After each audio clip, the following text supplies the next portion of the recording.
Assalamu alaikum. This is Robin, and today I am coming with 20 phrases, smart English. So let's start in. So number 1. আমরা অনেক সময় বলি না যে বাচ্চাটা অনেক হাড়ে পাকা, অর্থাৎ ওর বুদ্ধিটা ওর বয়সের চেয়ে অনেক বেশি। সো এক্ষেত্রে আমরা কি ইউজ করতে পারি যে old head on young shoulder. Number 2, প্রয়োজনের তাগিদে। অনেকে বলছে প্রয়োজনের তাগিদে এই কাজটা সে করেছে, ওই ক্ষেত্রে আমরা কি ইউজ করতে পারি একটা পিঞ্চ অফ, অর্থাৎ প্রয়োজনের তাগিদে। নাম্বার 3, একদিন পর পর। এক্ষেত্রে আমরা কি ইউজ করতে পারি এভরি আদার ডে, অর্থাৎ একদিন পর পর। নাম্বার 4, আশা এবং বাস্তবতার মধ্যে। অনেকে বলে না যে তার আশা এবং বাস্তবতার মধ্যে অনেক পার্থক্য, অনেক তফাৎ, ওই ক্ষেত্রে আমরা কি ইউজ করতে পারি যে between the cup and the lip. Number 5, মহাকষ্টে বাঁচা দেয় এমন একটা অবস্থা, বা হচ্ছে জলে কুমির ডাঙায় বাঘ, ওই আমরা কি ইউজ করতে পারি between the devil and the deep sea. Number 6, দোষী ব্যক্তি শনাক্ত করা। সো এই ক্ষেত্রে আমরা কি ইউজ করতে পারি যে shadow on the right horse, অর্থাৎ দোষী ব্যক্তি শনাক্ত করা, দোষ থেকে রেহাই পাওয়া। নাম্বার 7 হচ্ছে দোষ থেকে রেহাই পাওয়া, ওই ক্ষেত্রে আমরা কি ইউজ করতে পারি সেভ ওয়ান্স স্কিন, দোষ থেকে রেহাই পাওয়া।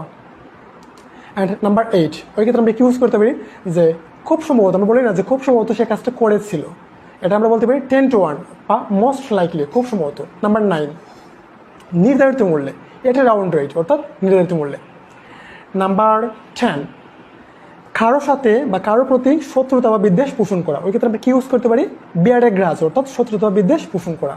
নাম্বার 11 হচ্ছে আমরা বলতে চাচ্ছি যে আপনার চোখের পলকে, অর্থাৎ সে চোখের পলকে কোনটা করে ফেলছিল বা চোখের পলকে সে হারিয়ে গিয়েছে, ওই ক্ষেত্রে আমরা কি ইউজ করতে পারি in the twinkle of an I.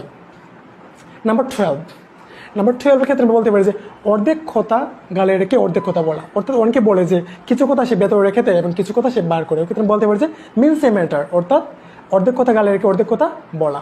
Number 13 ক্ষেত্রে আমরা বলতে পারি যে হচ্ছে আকাশ কুসুম কল্পনা করতে, এটার ইংরেজি বা স্মার্ট ফ্রেজ হচ্ছে ইন্ডালজ ইনটু আইডল ভিশন, অথবা অনেকে বলে যে না build castles in the air.